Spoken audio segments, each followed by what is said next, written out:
بسم اللہ الرحمن الرحیم۔ زاد طالبین کا دوسرا باب ہے جملہ اسمیہ، سبق نمبر 29 میں خوش آمدید۔ آج کے سبق میں ہم پڑھیں گے کہ عقل مند کون ہے اور بے وقوف کون ہے۔ سب سے پہلے حدیث کی عبارت پڑھ لیتے ہیں، اس کے بعد اس کا ترجمہ کریں گے، پھر لغوی صرفی تحقیق کریں گے اور آخر میں ترجمہ، تشریح اور اس کی ترکیب کریں گے۔ آپ حدیث کی عبارت دیکھ لیں۔ الکیس من دان نفسہ وعمل لما بعد الموت والعاجز من اتبع نفسہ ہواہا وتمنى علی اللہ۔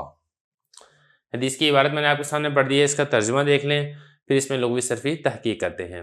نبی کریم صلی اللہ علیہ وسلم نے ارشاد فرمایا، عقل مند شخص وہ ہے جس نے نفس کو تابع کر لیا ہو اور موت کے بعد کے لیے عمل کرے، اور نادان اور بے وقوف شخص وہ ہے جو اپنی خواہشات کے تابع ہو اور اللہ پر امیدیں باندھے۔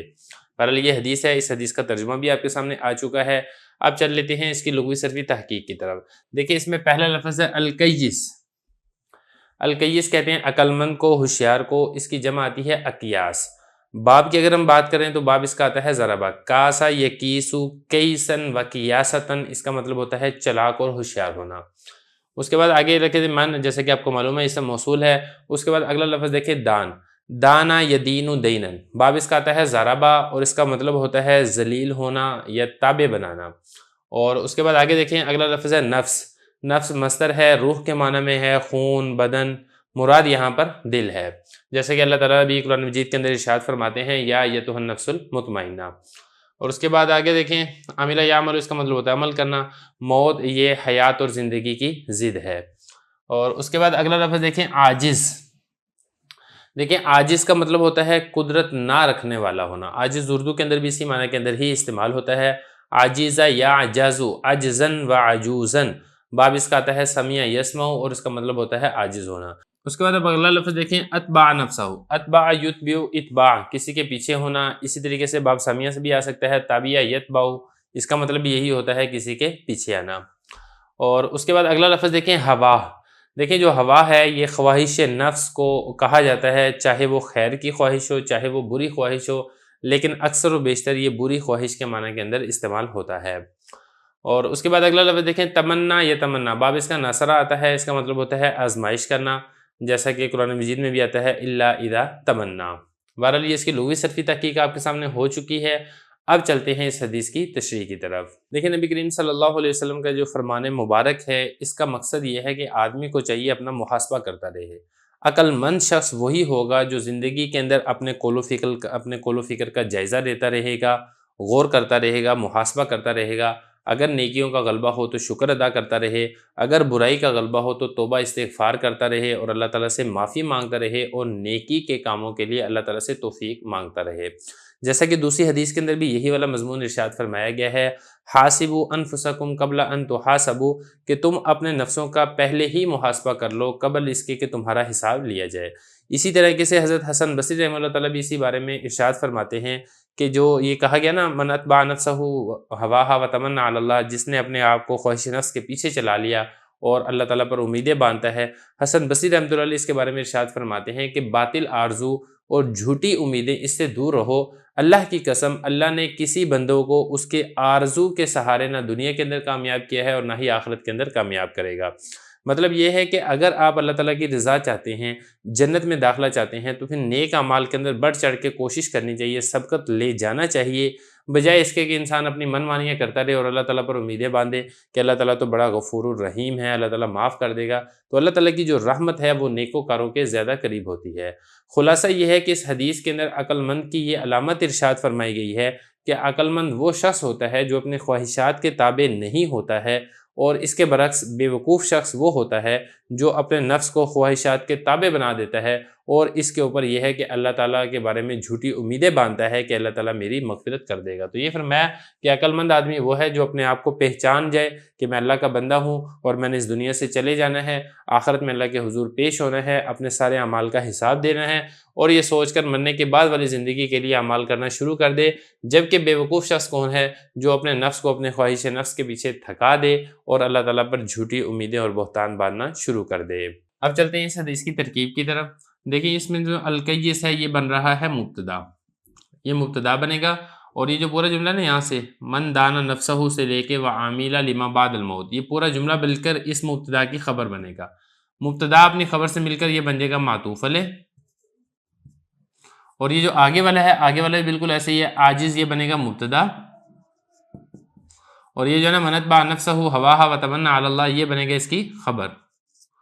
مبتدا اپنی خبر سے مل کر یہ بن جائے گا معطوف، تو معطوف علیہ معطوف سے مل کر جملہ عاطفہ ہوگا۔ تو یہ میں بتانا ہی چاہ رہا تھا کہ یہاں تک یہ جو پورا جملہ بن جائے گا معطوف علیہ، اور عاجز سے لے کے یہاں تک یہ پورا جملہ ہے گا معطوف۔ تو یہ خلاصتاً میں نے آپ کو تھوڑی سی ترکیب بتا دی، اب چلتے ہیں اس کی تفصیلی ترکیب کی طرف۔ الکیس یہ مبتدا ہے، من اسم موصول، دانا یہ فعل ہے، اس میں ہوا ضمیر فاعل ہے، نفس مضاف ہو ضمیر مضاف الیہ، مضاف مضاف الیہ سے مل کر یہ دانا کا مفعول ہے، دانا فعل اپنے فاعل اور مفعول سے مل کر جملہ فعلیہ خبریہ ہو کر یہ بن جائے گا معطوف علیہ۔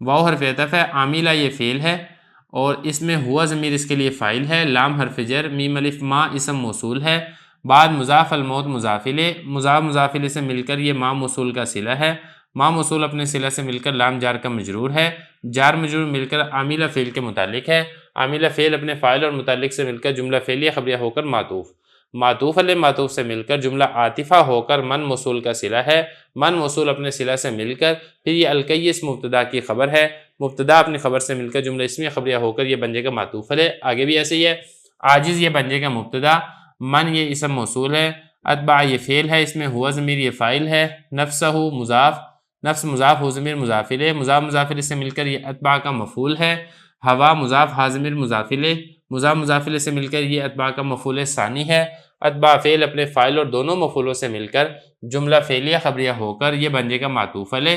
واو حرف عطف، تمنا فعل، اس میں ہوا ضمیر فاعل ہے، علی حرف جر، لفظ اللہ مجرور، جار مجرور مل کر تمنا فعل کے متعلق ہے، تمنا فعل اپنے فاعل اور متعلق سے مل کر جملہ فعلیہ خبریہ ہو کر معطوف، معطوف علیہ معطوف سے مل کر جملہ عاطفہ ہو کر من موصول کا صلہ ہے، من موصول اپنے صلہ سے مل کر عاجز مبتدا کی خبر ہے، مبتدا اپنی خبر سے مل کر جملہ اسمیہ خبریہ ہو کر یہ جو ہم نے معطوف علیہ بنایا تھا اس کے لیے بن جائے گا معطوف، تو معطوف علیہ معطوف سے مل کر جملہ عاطفہ ہوگا۔ بسم اللہ الرحمن الرحیم۔ زاد الطالبین کا دوسرا باب ہے جملہ اسمیہ، سبق نمبر 30 میں خوش آمدید۔ آج کے اس سبق کے اندر ہم پڑھیں گے کہ مومن محبت کی جگہ ہے۔ سب سے پہلے حدیث مبارک کا عبارت پڑھ لیتے ہیں، پھر اس کا ترجمہ کرتے ہیں، تشریح اور آخر میں اس کی ترکیب کرتے ہیں۔ قال رسول اللہ صلی اللہ علیہ وسلم المؤمن معلف ولا خیر فی من لا یالف ولا یولف۔ نبی کریم صلی اللہ علیہ وسلم نے ارشاد فرمایا مومن محبت کی جگہ ہے اور ایسے شخص میں کوئی بھلائی نہیں ہے جو خود بھی کسی سے محبت نہ کرے اور دوسرے بھی اس سے محبت نہ کریں۔ یہ حدیث کا ترجمہ ہے۔ اب لغوی صرفی تحقیق دیکھ لیں، وہ اس میں کوئی لفظ نہیں ہے خاص، صرف یہ کہ یہ مومن ہے، مومن آپ کو معلوم ہے آمن یؤمن ایمان، ایمان لے کر آنا، اسی سے اسم فاعل کا صیغہ ہے۔ دوسرا لفظ ہے مالف۔ مالف کے بارے میں انشاءاللہ ہم بات کریں گے کہ مالف اسم ظرف ہے، مطلب یہ ہے کہ دوستی کی جگہ، اور اگر ہم اس کے باب کی بات کریں تو باب اس کا آتا ہے سامیہ، الفا یا لفو، الفن اس کا مطلب ہوتا ہے مانوس ہونا، محبت کرنا، اور یہ اسی سے یہ جو ہے یہ بھی ہے، یہ اسے مضارع معلوم کا صیغہ ہے اور یہ مضارع مجہول کا صیغہ ہے۔ اب بات کر لیتے ہیں مالف کی کیا وضاحت ہے۔ دیکھیں محدثین فرماتے ہیں کہ یہ جو لفظ مالف ہے اس کے اندر کئی احتمالات ہیں۔ پہلا احتمال تو اس کے اندر یہ ہے کہ آپ اس کو مصدر میمی مانیں، یعنی وہ مصدر جو میم کے ساتھ شروع ہوتا ہے، اس وقت یہ فاعل اور مفعول دونوں معنوں کے اندر استعمال ہوگا، تو مطلب یہ ہوگا کہ مومن کی شان یہ ہے کہ وہ خود بھی دوسروں سے محبت کرتا ہو اور دوسرے بھی اس سے محبت کرتے ہوں، یہ ہوگا تب جب آپ اس کو مصدر میمی مانیں۔ دوسرا احتمال جو ہے مالف میں وہ یہ ہے، جس کو علامہ طیبی رحمہ اللہ تعالیٰ نے بھی ذکر کیا ہے، کہ مالف کو بطور مبالغہ مصدر مانا جائے، جیسے کہ نا زید عدل، اب وہ عدل جو مصدر ہے لیکن بطور مبالغے کے استعمال ہوتا ہے، تو اب اس کو بھی بطور مبالغہ کے مصدر کے طور پر ذکر کیا گیا ہے۔ مطلب یہ ہوگا کہ مومن تو محبت کرنے والا ہی ہوتا ہے اور شدید اور زیادہ محبت کرنے والا ہوتا ہے۔ تو دو احتمال ہو گئے مالف میں۔ تیسرا احتمال ہے مالف میں یہ ہے کہ آپ مالف کو اس میں مکان مانیں، مطلب یہ ہوگا کہ مومن ایسا ہے کہ اس کی محبت دوسرے میں آ جاتی ہے اور دوسرے کی محبت اس میں آ جاتی ہے۔ تو یہ تین احتمال ہیں جو کہ مالف کے اندر ذکر کیے گئے ہیں۔ دیکھیں اس حدیث کی وضاحت ایک اور حدیث سے بھی ہوتی ہے۔ نبی کریم صلی اللہ علیہ وسلم کا ارشاد ہے کہ تم میں سے سب سے زیادہ میرے قریبی وہ لوگ ہیں جو اخلاق میں اچھے ہیں اور ان کے پہلو دوسروں کے لیے نرم ہیں اور وہ اوروں سے محبت کرتے ہیں اور دوسرے ان سے محبت کرتے ہیں۔ تو اس لیے جو ایمان والے ہیں، مومنین، مسلمان ہیں، ان کو آپس کے اندر محبت کا، بھائی چارے کا تعلق رکھنا یہ بہت زیادہ ضروری ہے۔ آپس میں نفرت کا تعلق رکھنا یا اناد، ضد اور دشمنی کا تعلق رکھنا یہ انتہا درجے کا نقصان دہ ہے، جس کا اس حدیث کے اندر ذکر کیا گیا ہے کہ کوئی شخص ایسا ہے کہ لوگ اس سے نفرت کرتے ہیں، وہ دوسروں سے نفرت کرتا ہے، اس سے کوئی محبت نہیں کرتا ہے، وہ دوسروں سے محبت نہیں کرتا ہے، تو ایسے شخص کے اندر کسی قسم کی خیر اور بھلائی نہیں ہے۔ عبارت ہو چکی ہے، ترجمہ ہو چکا ہے، تشریح ہو چکی ہے، اب چلتے ہیں اس کی ترکیب کی طرف۔ دیکھیں یہ المومن یہ مبتدا ہے اور یہ مالف یہ اس کی خبر ہے۔ مبتدا اپنی خبر سے مل کر جملہ اسمیہ خبریہ ہو کر معطوف علیہ۔ یہ جو لام الف لا ہے یہ نفی جنس کا ہے، اور یہ جو خیرہ ہے یہ اس کا اسم ہے۔ فی حرف جر ہے، من یہ موصول ہے، اور یہ جو آگے والا جملہ ہے یہ اسی موصول کا صلہ ہے۔ لا یالف فعل اس میں ہوا ضمیر فاعل، فعل فاعل مل کے جملہ فعلیہ خبریہ ہو کر معطوف علیہ۔ واو حرف عطف، لا یولف فعل اس میں ہوا ضمیر نائب فاعل، فعل اپنے نائب فاعل سے مل کے جملہ فعلیہ خبریہ ہو کر معطوف، معطوف علیہ معطوف سے مل کر جملہ عاطفہ ہو کر پھر یہ جو من موصول ہے اس کے لیے بن جائے گا صلہ، یہ دونوں اس کا صلہ بن جائیں گے۔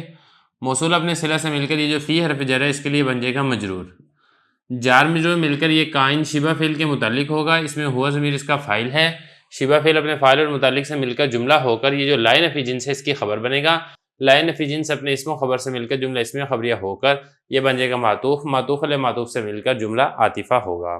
بسم اللہ الرحمن الرحیم۔ زاد طالبین کا دوسرا باب ہے جملہ اسمیہ، سبق نمبر 31 میں خوش آمدید۔ آج کے سبق میں ہم پڑھیں گے کہ گانا دل میں نفاق کا بیج اگاتا ہے۔ حدیث مبارک دیکھ لیں، ترجمہ کرتے ہیں، تشریح کرتے ہیں اور آخر میں اس کی ترکیب کرتے ہیں۔ قال رسول اللہ صلی اللہ علیہ وسلم الغناء ينبت النفاق فی القلب کما ينبت الماء الزرع۔ ترجمہ دیکھ لیں، گانا دل میں نفاق اس طرح اگاتا ہے جس طرح پانی کھیتی کو اگاتا ہے۔ تو بہرحال یہ حدیث آ گیا، اس کا ترجمہ آ گیا۔ اب اس میں کچھ الفاظ ہیں، ان کی لغوی صرفی تحقیق دیکھ لیں، اس کے بعد اس کی تشریح کرتے ہیں اور آخر میں اس کی ترکیب کرتے ہیں۔ پہلا لفظ ہے الغنا۔ دیکھیں جو غنا ہے یہ گانے کو کہتے ہیں، اس کی جمع آتی ہے اغانی۔ اگر ہم اس کے باب کی بات کریں تو باب اس کا آتا ہے سمیہ، غانیہ یغنا، اس کا مطلب ہوتا ہے مالدار ہونا، اور قرآن مجید میں بھی اسی مادہ سے لفظ استعمال ہوا ہے واللہ غنی حمید۔ اور یہ باب تفعیل کے اندر بھی آتا ہے غنا یغنی، تغنیہ، اس کا مطلب ہوتا ہے ترنم سے کوئی گیت گانا، گانا گانا، اس کو کہا جاتا ہے۔ اور اس کے بعد اگلا لفظ دیکھیں ینبتو، انبتا ینبتو انبات، اس کا مطلب ہوتا ہے اگانا، اور یہ مجرد میں بھی استعمال ہوتا ہے نبتا ینبتو نبتن و نباتن، اس کا مطلب ہوتا ہے سرسبز ہونا، اگنا، لیکن جو اگانے کے معنی ہے یہ استعمال ہوتا ہے باب افعال کے اندر۔ دیکھیں اس کے لیے قرآن مجید میں بھی اسی لفظ سے استعمال ہوتا ہے، اسی معنی میں ینبتو لکم الزرع۔ اس کے بعد اگلا لفظ دیکھیں، اگلا لفظ ہے نفاق۔ یہ جو نفاق ہے یہ باب مفاعلہ کا مصدر ہے، اور نافق ینافق نفاقا، اس کا مطلب ہوتا ہے کہ زبان سے اسلام کا اظہار کرنا اور دل کے اندر کفر رکھنا، اس کو نفاق کہا جاتا ہے۔ اگلا لفظ ہے قلب۔ قلب دل کو کہا جاتا ہے، اس کی جمع آتی ہے قلوب، اور باب اس کا آتا ہے ضربا یضرب، قلبا یقلب، اس کا مطلب ہوتا ہے الٹ پلٹ ہونا، جیسے آتا ہے نا قرآن مجید میں وجاء بقلب منیب، تو یہ قلب کا لفظ قرآن مجید میں بھی استعمال ہوا ہے۔ اس کے بعد اگلا یہ جملہ تو پہلے گزر چکا ہے، آخری لفظ ہے الزرع۔ اس کے بارے میں سمجھ لیں، زرع یہ کھیتی کو کہا جاتا ہے، اس کی جمع آتی ہے زروع، اور باب اس کا آتا ہے فتح یفتح، زرع یزرع زرعا، اس کا مطلب ہوتا ہے بیج ڈالنا۔ تو بہرحال یہ کچھ لغوی صرفی تحقیق ہے، یہ یہاں تک مکمل ہو چکی ہے۔ اب چلتے ہیں اس حدیث کی تشریح کی طرف۔ دیکھیں یہ جو حدیث ہے، اس حدیث کے اندر گانا سننے سے ممانعت کا حکم دیا جا رہا ہے کہ گانا سننا ایک ایسا کام ہے، ایسا برا فعل ہے جس کی وجہ سے دل کے اندر منافقت پیدا ہوتی ہے، انسان اسلامی احکام و مسائل سے دور بھاگتا ہے اور فسق و فجور کی طرف یہ مائل ہوتا ہے۔ پھر اس کو تشبیہ دی ہے پانی اور کھیتی کے ساتھ۔ جس طریقے سے کھیتی کو پانی کی ضرورت ہوتی ہے، کھیتی کو پانی ملتا رہے تو وہ کھیتی بڑھتی اور پھلتی پھولتی رہتی ہے، بالکل اسی طریقے سے اگر آپ گانا سننے کی عادت ڈال لیتے ہیں اور گانے بار بار سنتے ہیں تو پھر اس سے دل کے اندر منافقت اور نفاق بڑھتا چلا جاتا ہے، انسان کے دل کے اندر کھوٹ اور برائی یہ بڑھ جاتی ہے، جس کی وجہ سے انسان احکام و مسائل سے اور دینی چیزوں سے دور ہوتا چلا جاتا ہے۔ آج جو امت کے پستی کے اسباب ہیں اس میں سے ایک بڑا سبب یہ بھی ہے کہ امت نے تلاوت اور ذکر کو چھوڑ کر گانے بجانے کے اندر مصروف ہو چکی ہے۔ علامہ ابن خلدون رحمہ اللہ تعالیٰ فرماتے ہیں کہ جتنی اسلامی سلطنتوں کو زوال آیا ہے ان میں سے اکثر کا باعث یہی تھا کہ ان کے بادشاہ ناچ گانے کی محفلوں میں شب و روز مصروف رہا کرتے تھے۔ تو بہرحال یہ بڑی اہم حدیث ہے۔ آج کل کے دور کے اندر گانے بجانے کے اسباب ویسے ہی بہت زیادہ عام ہو چکے ہیں، موبائل پر ہر قسم کا گانا موجود ہے، تو اس لیے ہمیں بہت زیادہ شد و مت سے اور بہت زیادہ فکر مندی سے گانا سننے سے اپنے آپ کو بچانا چاہیے۔ اب چلتے ہیں اس کی ترکیب کی طرف۔ یہ جو الغنا ہے یہ بنے گا مبتدا، اور یہ جو آگے والا جملہ ہے پورا یہ اسی مبتدا کی خبر واقع ہوگا۔ آگے کی ترکیب بھی دیکھ لیتے ہیں۔ یم بھی تو یہ فعل ہے، اس میں ہوا ضمیر اس کے لیے فاعل ہے، اور النفاق یہ بنے گا مفعول ینبتو کے لیے۔ فی حرف جر ہے، کل مجرور ہے، جار مجرور مل کر یہ اسی ینبتو فعل کے متعلق ہوگا۔ آگے چلیں، کاف حرف جر ہے، میم الف ما اسم موصول ہے، ینبتو یہ فعل ہے، الما یہ فاعل ہے، اور الزرع یہ مفعول ہے۔ ینبتو فعل اپنے فاعل اور مفعول سے مل کر جملہ فعلیہ خبریہ ہو کر ما موصول کا صلہ ہے، ما موصول اپنے صلہ سے مل کر کاف جار کا مجرور ہے، جار میں جو مل کر یہ بھی اسی ینبتو فعل کے متعلق ہے۔ تو ینبتو فعل اپنے فاعل مفعول اور متعلق سے مل کر جملہ فعلیہ خبریہ ہو کر یہ الغنا مبتدا کی خبر ہے، مبتدا اپنی خبر سے مل کر جملہ اسمیہ خبریہ ہوگا۔ بسم اللہ الرحمن الرحیم۔ زاد طالبین کا دوسرا باب ہے جملہ اسمیہ، سبق نمبر 32 میں خوش آمدید۔ آج کے سبق میں ہم پڑھیں گے کہ تاجر کل قیامت کے دن فاجر اور فاسق اٹھائے جائیں گے۔ قال رسول اللہ صلی اللہ علیہ وسلم التجار یحشرون یوم القیامت فجارا الا من اتقى وبر وصدق۔ ترجمہ دیکھ لیں۔ نبی کریم صلی اللہ علیہ وسلم نے ارشاد فرمایا قیامت کے دن تاجروں کا حشر فاجروں کے ساتھ ہوگا مگر وہ تاجر جس نے پرہیزگاری اختیار کی اور نیکی کی اور سچ بولا۔ یہ حدیث کا ترجمہ ہے۔ اب چلتے ہیں اس کی لغوی صرفی تحقیق کی طرف، اس کے بعد اس کی تشریح کریں گے اور آخر میں اس کی ترکیب کریں گے۔ سب سے پہلا لفظ ہے وہ ہے التجار۔ یہ تجار یہ جمع ہے تاجر کی، سوداگر کو کہتے ہیں، تجارت کرنے والوں کو کہا جاتا ہے۔ اور اگر ہم اس کے باب کی بات کریں تو باب اس کا آتا ہے ناصر ینصر، تاجر یتجر تجارتاً، اس کا مطلب ہوتا ہے تجارت کرنا۔ اور یہ قرآن مجید میں بھی یہ والا لفظ استعمال ہوتا ہے، جیسے کہتا ہے هل ادلکم علی تجارت تنجیکم من عذاب علیم۔ اگلا لفظ دیکھیں یحشرون، دیکھیں باب اس کا آتا ہے ناصر حاشر یحشر حشرن، اس کا مطلب ہوتا ہے جمع کرنا، اور یحشرون اس کا مطلب یہی ہے اکٹھے کیے جائیں گے، جمع کیے جائیں گے، جیسے کہ قرآن مجید میں بھی اسی معنی سے لفظ یہ استعمال ہو رہا ہے والذین کفروا الی جہنم یحشرون، کہ وہ لوگ جنہوں نے کفر کیا ان کو جہنم کی جانب جمع کیا جائے گا۔ اور اس کے بعد آگے دیکھیں یوم دن کو کہتے ہیں، قیامت بدلے کا دن ہے۔ اس کے بعد اگلا لفظ دیکھیں فجار، دیکھیں فجار یہ فاجر کی جمع ہے، بدکار شخص کو کہا جاتا ہے، ایسا شخص جو گناہوں سے نہ ڈرنے والا ہو، نہ بچنے والا ہو، کھلم کھلا بدکاری اور برے کام کرنے والا ہو۔ اس کے بعد اگلا لفظ دیکھیں اتقا، دیکھیں باب اس کا افتعال ہے اور اس کا مطلب ہوتا ہے پرہیز کرنا۔ یہ مجرد سے بھی استعمال ہوتا ہے، مجرد سے ہو تو پھر یہ وقا یقی وقایتن کے معنی میں ہوگا اور اس کا مطلب ہوگا حفاظت کرنا۔ قرآن مجید کے اندر بھی لفظ استعمال ہوتا ہے فَأَمَّا مَنْ أَعْطَى وَاتَّقَى، یہ تو ہو گیا اتقا۔ اس کے بعد اگلا دیکھیں برا، دیکھیں یہ دو باب سے آتا ہے، ضربہ سے بھی آتا ہے، سامیہ سے بھی آتا ہے۔ برا یا برو بھی پڑھا جاتا ہے اور برا یا برو بھی پڑھا جاتا ہے، اس کا مطلب ہوتا ہے سچ بولنا۔ قرآن مجید میں بھی اسی سے لفظ استعمال ہوتا ہے کرام باررا۔ اگلا لفظ دیکھیں صدقہ، صدقہ یصدق صدقاً، اس کا مطلب ہوتا ہے سچ بولنا، قرآن مجید میں بھی استعمال ہوتا ہے صدق اللہ۔ تو بہرحال یہ الفاظ سے جن کی میں نے آپ کے سامنے لغوی صرفی تحقیق کر دی ہے۔ اب چلتے ہیں اس حدیث کی تشریح کی طرف۔ دیکھیں یہ جو حدیث ہے اس حدیث میں تاجروں کے لیے ایک وعید کو ذکر کیا جا رہا ہے کہ جو تاجر صحیح طریقے سے لین دین نہیں کرتے ہیں ان کو کل قیامت کے دن بدکاروں کی فہرست کے اندر اٹھایا جائے گا، یعنی اللہ تعالیٰ کے جو نافرمان بندے ہیں ان کا حشر ایسے لوگوں کے ساتھ ہوگا۔ لیکن جس تاجر کے اندر 3 صفات پائی جائیں گی اس تاجر کا حشر بدکاروں کے ساتھ نہیں ہوگا بلکہ نیکوکاروں کے ساتھ ہوگا۔ وہ 3 صفات کون سی ہیں؟ ان میں سے ایک ہے تقوی اختیار کرے، اور دوسری صفت ہے نیکی، اور تیسری صفت ہے سچ بولے۔ تو ویسے اگر دیکھا جائے تقوی کے اندر یہ باقی 2 کام بھی آ جاتے ہیں، لیکن بطور خاص ان دونوں کو الگ سے بھی ذکر کیا ہے۔ خاص طور پہ جو سچ بولنے والی بات ہے یہ تاجروں کے اندر بہت زیادہ اس چیز کی کمی پائی جاتی ہے، کیونکہ جو تاجر ہیں ان میں عام طور پر یہی والی بات دیکھی گئی ہے کہ جھوٹ بول کر اپنا مال فروخت کر دیا کرتے ہیں۔ تو بہرحال تاجروں کے لیے کچھ اصول ہیں، یہ والے کچھ اصول جہاں پر آگے ہیں، باقی اس کے علاوہ بھی کچھ اصول ہیں جن کا خیال رکھنا ضروری ہے۔ مثال کے طور پر کھوٹ نہ کریں، ملاوٹ نہ کریں، دھوکہ نہ دیں، فریب نہ کریں اور قسم کھا کر چیزوں کو فروخت نہ کریں، اس سے بھی حدیث مبارک کے اندر منع کیا گیا ہے۔ نبی کریم صلی اللہ علیہ وسلم نے ارشاد فرمایا، جو جھوٹ کے ذریعے مال فروخت کرے گا اللہ تعالیٰ قیامت کے دن اس سے کلام نہیں فرمائیں گے۔ اور تاجروں کے لیے یہ بھی فرمایا گیا ہے کہ ناپ تول میں انصاف رکھیں، اور بھی بہت سے اصول ہیں جو قرآن مجید کے اندر احادیث کے اندر مذکور ہیں۔ خلاصہ یہ ہے کہ تاجر اگر شریعت کے اصولوں کے مطابق تجارت کرے گا تو اس کا حشر انبیاء، صدیقین، صالحین کے ساتھ ہوگا، اور اگر تاجر شریعت کے اصولوں کی خلاف ورزی کرے گا تو اس کے لیے بہت سی وعیدیں ہیں۔ ان میں سے ایک وعید وہ ہے جو کہ اس حدیث کے اندر بھی ذکر کی گئی ہے کہ قیامت کے دن ایسے تاجروں کا حشر بدکار لوگوں کے ساتھ کیا جائے گا۔ اب چلتے ہیں اس حدیث کی ترکیب کی طرف۔ دیکھیں اس میں جو التجار ہے یہ بنے گا مبتدا، اور یہ آگے والا پورے کا پورا جملہ اسی مبتدا کی خبر ہے۔ بہرحال اس کی آگے ترکیب کر لیتے ہیں۔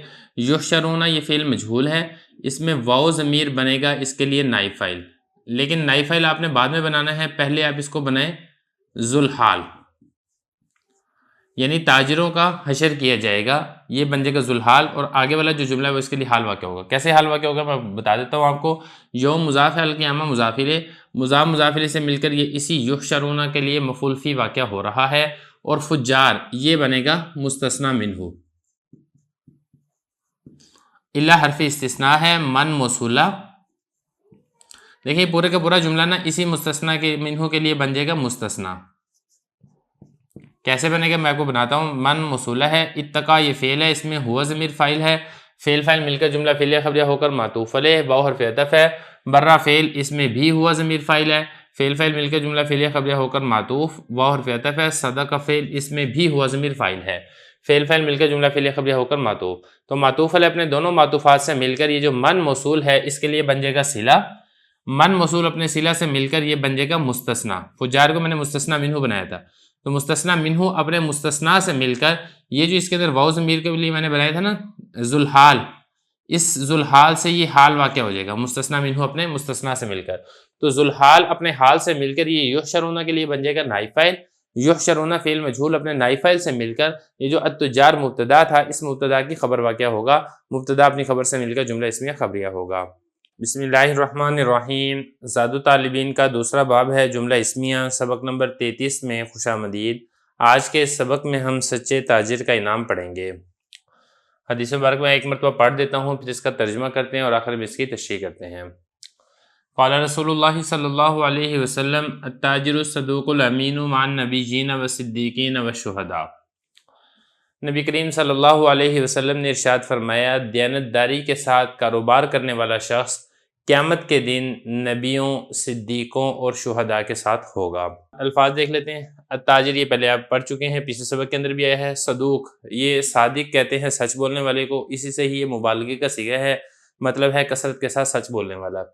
اور امین امانت دار کو کہتے ہیں، فاعل کے وزن پر صفت مشبہ کا یہ صیغہ ہے۔ اگلا لفظ دیکھیں، النبیین، نبیون، اور اسی کی حالت جری ہے نبیین۔ یہ نبی کی جمع ہے اور اس کا لفظی معنی ہوتا ہے خبر دینے والا، چونکہ نبی بھی اللہ تعالیٰ کی خبریں لوگوں تک پہنچاتا ہے، اس لیے نبی کو نبی کہا جاتا ہے۔ اور اسی طریقے سے صدیقین یہ صدیق کی جمع ہے۔ اور اس کے بعد آگے دیکھیں، اگلا لفظ ہے شہداء، شہداء یہ شہید کی جمع ہے، شاہدہ یشہد شہود، باب اس کا سامی آتا ہے، مطلب ہوتا ہے حاضر ہونا، گواہ ہونا۔ بہرحال یہ الفاظ تھے جن کا میں نے آپ کے سامنے لغوی صرفی تحقیق کر دی ہے۔ اب چلتے ہیں اس کی تشریح کی طرف۔ گزشتہ سبق کے اندر ہم نے یہ پڑھا تھا کہ جو شخص تاجر ہو اور تجارت کے اصول کا خیال نہ رکھے وہ قیامت کے دن اس کا حشر بدکاروں کے ساتھ ہوگا۔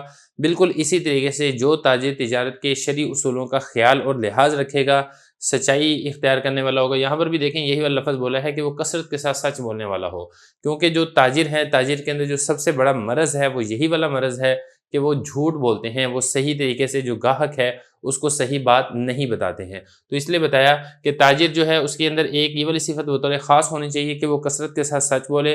دوسری صفت اس کے اندر یہ ذکر کی ہے کہ وہ امانت دار ہو، مطلب یہ کہ اگر کوئی پیمنٹ کا مسئلہ ہو تو تب بھی دیانتداری اور امانت داری سے کام لیا جائے، اگر کسی نے تاجر کے پاس مال رکھوایا ہے تو اس کے اندر بھی امانت داری کا مظاہرہ کرنا چاہیے، اس کے اندر بے ایمانی سے اجتناب کرنا چاہیے، کسی کے ساتھ دھوکہ فریب اور فراڈ سے اجتناب کرنا چاہیے۔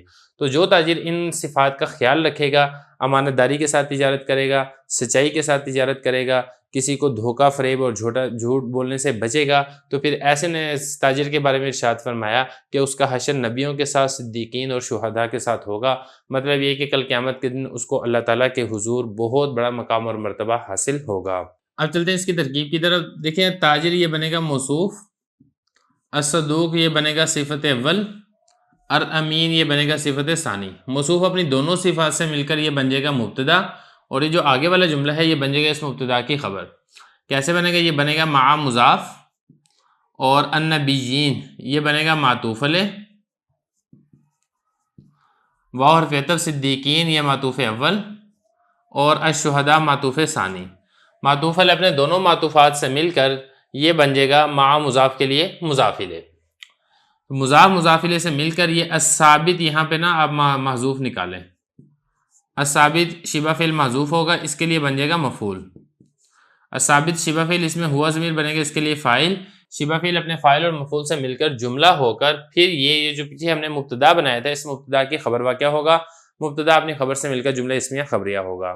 بسم اللہ الرحمن الرحیم۔ زاد طالبین کا دوسرا باب ہے جملہ اسمیہ، سبق نمبر 34 میں خوش آمدید۔ آج کے اس سبق میں ہم 4 کبیرہ گناہوں کے بارے میں پڑھیں گے۔ سب سے پہلے حدیث مبارکہ پڑھ لیتے ہیں، پھر اس کا ترجمہ کرتے ہیں، آخر میں انشاءاللہ لغوی صرفی تحقیق، تشریح اور ترکیب کریں گے۔ قال رسول اللہ صلی اللہ علیہ وسلم الکبائر الاشراک باللہ وعقوق الوالدین وقتل النفس والیمین الغموس۔ ترجمہ دیکھ لیں۔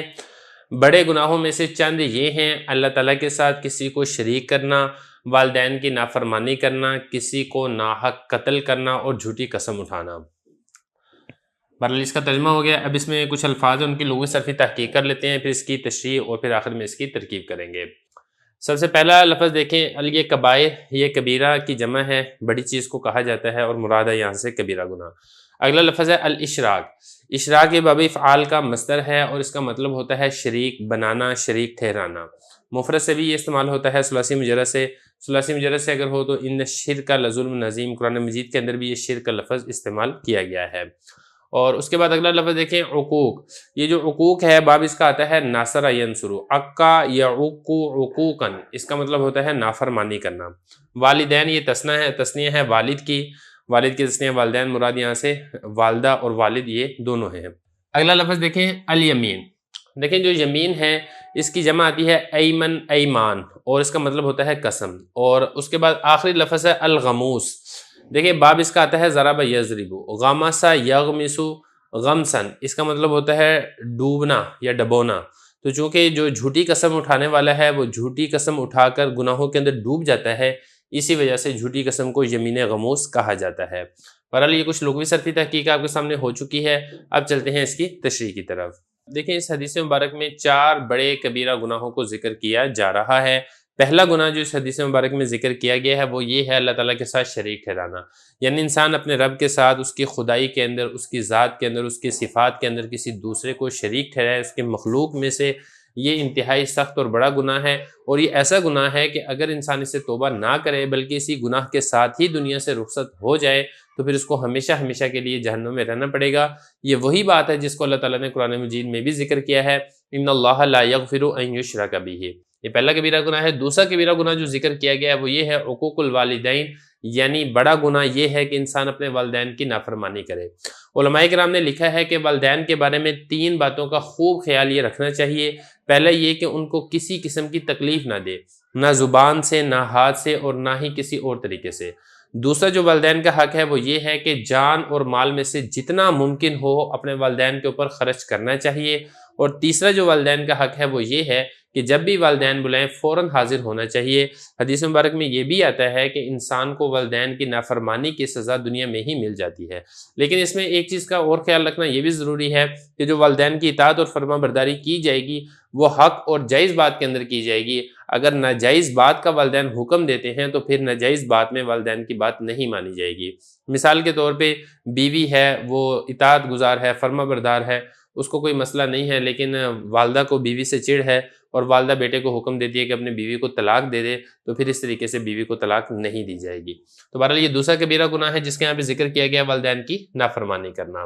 جو تیسرا کبیرہ گناہ ذکر کیا گیا ہے وہ یہ ہے کہ کسی انسانی جان کو ناحق قتل کرنا۔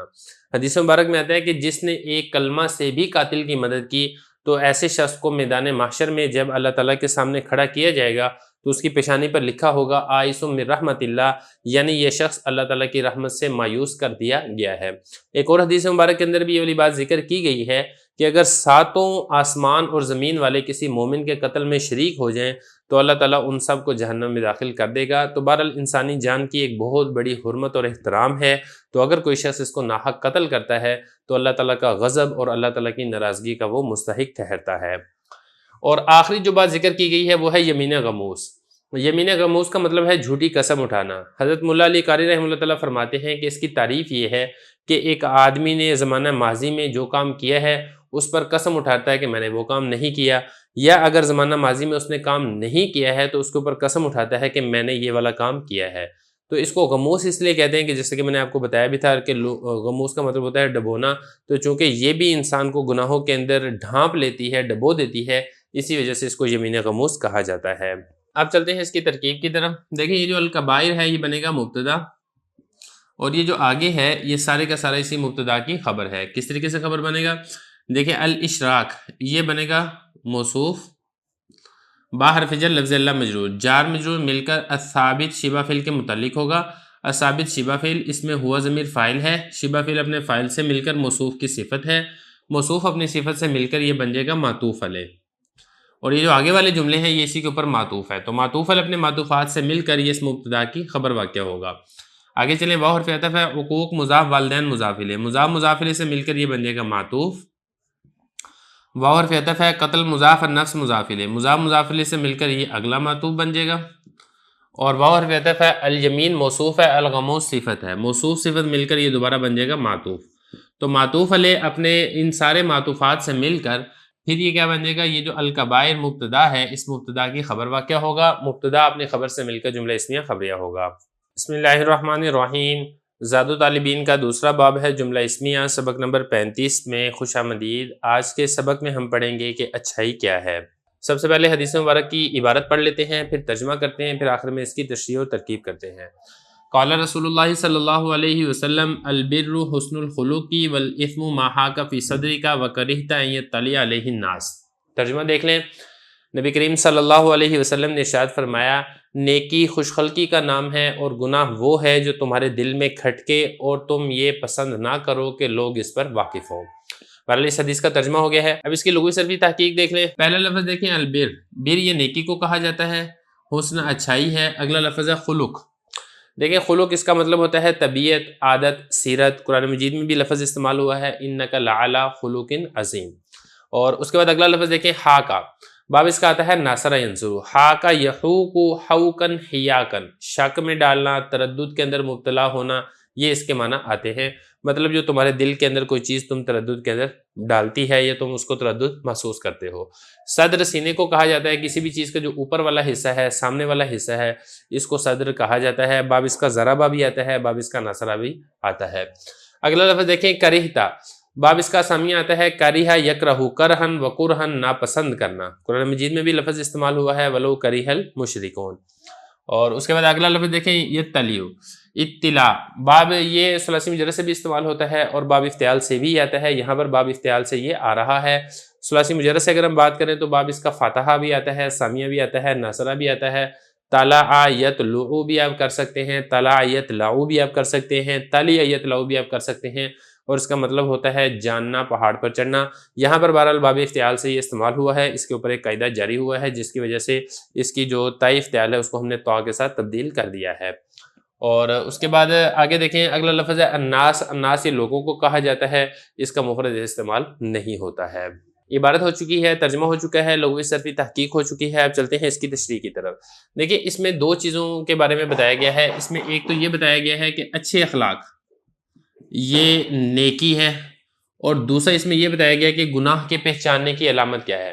سب سے پہلے دیکھیں کہ لوگوں کے ساتھ اچھے اخلاق کے ساتھ پیش آنا یہ ایک بہت بڑی نیکی ہے، اور اس کا بہت بڑا مقام اور درجہ ہے۔ ایک اور حدیث مبارک کے اندر بھی یہی والا مضمون آتا ہے کہ ایک سائل نے نبی کریم صلی اللہ علیہ وسلم سے سوال کیا کہ سب سے بہتر عمل کون سا ہے، تو آپ صلی اللہ علیہ وسلم نے اس کے جواب میں یہی بات ارشاد فرمائی کہ اچھے اخلاق۔ اور اسی طریقے سے اچھے اخلاق کے بارے میں ایک اور جگہ بھی ذکر کیا گیا ہے کہ اگر تم مال و دولت سے لوگوں کی مدد نہ کر سکو تو خندہ پیشانی اور اچھے اخلاق سے لوگوں کی مدد کرو۔ تو بہرحال لوگوں کے ساتھ اچھے طریقے سے پیش آنا، ان کا اکرام کرنا، ان کا عزت اور احترام کرنا، یہ بہت بڑی نیکی ہے، اور ایسے شخص کا مقام اور مرتبہ اللہ تعالیٰ کے ہاں بہت زیادہ بلند اور اونچا ہے۔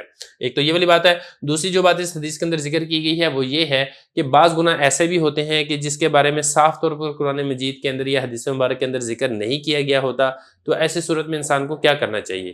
تو ایسے گناہوں کو پہچاننے کا طریقہ اس حدیث مبارک کے اندر ارشاد فرمایا گیا ہے کہ اگر وہ کام کرتے ہوئے دل مطمئن نہ ہو اور دل کے اندر کھٹکا پیدا ہو کہ پتہ نہیں یہ والا کام ٹھیک ہے، یہ والا کام ٹھیک نہیں ہے، پتہ نہیں اللہ تعالیٰ اس سے راضی ہوتے ہیں، اللہ تعالیٰ اس سے ناراض ہوتے ہیں، اور یہ بھی ڈر ہو کہ اگر لوگوں کو پتہ چل جائے کہ یہ لوگ اس کو اچھا نہیں سمجھیں گے تو پہچان جاؤ کہ ایسا کام گناہ ہے اور اس کو چھوڑنا یہ ضروری ہے۔ تو بہرحال یہ دو کام ہے جس کے بارے میں اس حدیث مبارک کے اندر ذکر کیا گیا ہے، ایک کام کرنے کا ہے اور ایک کام سے بچنے کا حکم ہے۔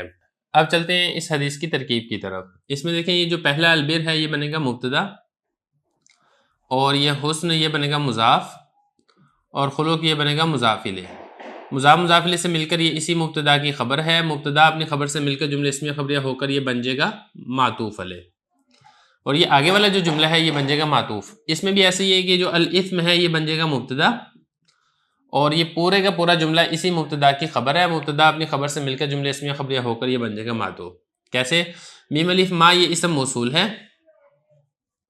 اور ہا کا یہ فعل ہے، اس میں فی حرف جر ہے، صدر مضاف کاف ضمیر مضاف الیہ، مضاف الیہ سے مل کر فی جار کا مجرور، جار مجرور مل کر ہا کا فعل کے متعلق، اور اس میں ہوا ضمیر فاعل ہے، ہا کا فعل فاعل مل کر جملہ فعلیہ خبریہ ہو کر یہ بن جائے گا معطوف علیہ۔ واو حرف عطف ہے، کریہتا یہ فعل ہے، اس میں تا ضمیر یہ بن جائے گی اس کے لیے فاعل، ان ناصبہ ہے، اور یہ جو پورے والا جملہ ہے یہ پورے جملہ ہو کر یہ ان ناصبہ جو کہ مصدر ہے، اس مصدر کی تعویل میں ہو کر یہ کریہتو کا بن جائے گا مفعول۔ کیسے مفعول بنے گا؟ یہ تالیہ یہ فعل ہے، علیہ جار مجرور مل کر یہ تالیہ فعل کے متعلق ہے، الناس یہ بن جائے گا یہ تالیہ کا فاعل، یہ تالیہ فعل اپنے متعلق اور فاعل سے مل کر جملہ ہو کر المصدر کی تعویل میں ہو کر یہ کریہتا کا بن جائے گا مفعول، کریہتا فعل تا ضمیر فاعل، اور یہ پورے کا پورا جملہ یہ اس کا بن جائے گا مفعول، فعل فاعل مفعول مل کر جملہ فعلیہ خبریہ ہو کر یہ بن جائے گا معطوف۔ تو معطوف علیہ معطوف سے مل کر جملہ عاطفہ ہو کر یہ جو پیچھے ہم نے ما اسم موصول بنایا تھا، اس اسم موصول کا بن جائے گا صلہ، موصول اپنے صلہ سے مل کر پھر یہ جو الاسم مبتدا تھی اس مبتدا کی خبر واقع ہوگا، مبتدا اپنی خبر سے مل کر جملہ اسمیہ خبریہ ہو کر یہ بن جائے گا معطوف۔ یہ پیچھے والا جملہ معطوف علیہ تھا، تو معطوف علیہ اپنے معطوف سے مل کر جملہ عاطفہ ہوگا۔ بسم اللہ الرحمن الرحیم۔ زاد طالبین کا دوسرا باب ہے جملہ اسمیہ، سبق نمبر 36 میں خوش آمدید۔ آج کے سبق میں ہم پڑھیں گے کہ مخلوق خدا کا کنبہ ہے۔ قال رسول اللہ صلی اللہ علیہ وسلم الخلق عیال اللہ فاحب الخلق الی اللہ من احسن الی عیالہ۔ ترجمہ دیکھ لیں، نبی کریم صلی اللہ علیہ وسلم نے ارشاد فرمایا تمام مخلوق اللہ کا کنبہ ہے، اللہ کے نزدیک مخلوق میں سے بہترین شخص وہ ہے جو اللہ کے کنبے کے ساتھ اچھا سلوک کرے۔ اور اس کا ترجمہ اس میں الفاظ تو کوئی اتنے خاص نہیں ہے، البتہ اس میں ایک لفظ دیکھ لیں جو آ رہا ہے، اس میں 2 مرتبہ آیا ہے، وہ ہے عیال۔ عیال باب اس کا آتا ہے ناصر ینصر عالا یعول عولا و عیالا، اہل و عیال کے معاش کی کفالت کرنا، یہ اس کا معنی ہوتا ہے۔ تو بہرحال مراد یہاں سے کیا ہے؟ لوگ ہیں، انسان یہاں پر مراد ہے۔ یہ حدیث مبارکہ اس کی طرح تھوڑی تشریح دیکھ لیں۔ دیکھیں اسلام کی ایک بہت ہی اچھی تعلیم ہے، وہ یہ ہے کہ تمام مخلوق کو ایک خاندان ارشاد فرمایا گیا ہے، اور اس میں اس بات کی طرف اشارہ ہے کہ جس طریقے سے انسان اپنے خاندان والوں کے ساتھ ہمدردی اور شفقت کے معاملہ کرتا ہے اور ان کے ساتھ اچھائی کے ساتھ پیش آتا ہے، تو اسے یہ چاہیے کہ تمام مخلوق خدا کو بھی اپنا ہی سمجھے اور ان کے ساتھ بھی بالکل ایسا ہی سلوک کرے جیسا کہ انسان اپنے خاندان اور اپنے قبیلے اور کنبے کے ساتھ کرتا ہے۔ تو جب اسلام کی یہ والی تعلیم کے اوپر انسان عمل کرنا شروع کر دیں گے تو پھر انسانوں کے اندر بھرپور پیار اور محبت والی زندگی یہ گزاری جائے گی، اور اگر آپ اس حدیث کو چھوڑ دیں گے، ترک کر دیں گے، تو پھر اس کے نتیجے کے اندر جھگڑا، فساد، لڑائی جھگڑے، جنگ و جدل، جیسا کہ آپ دیکھ رہے ہیں پوری دنیا کے اندر بہت زیادہ یہ پھیل چکا ہے۔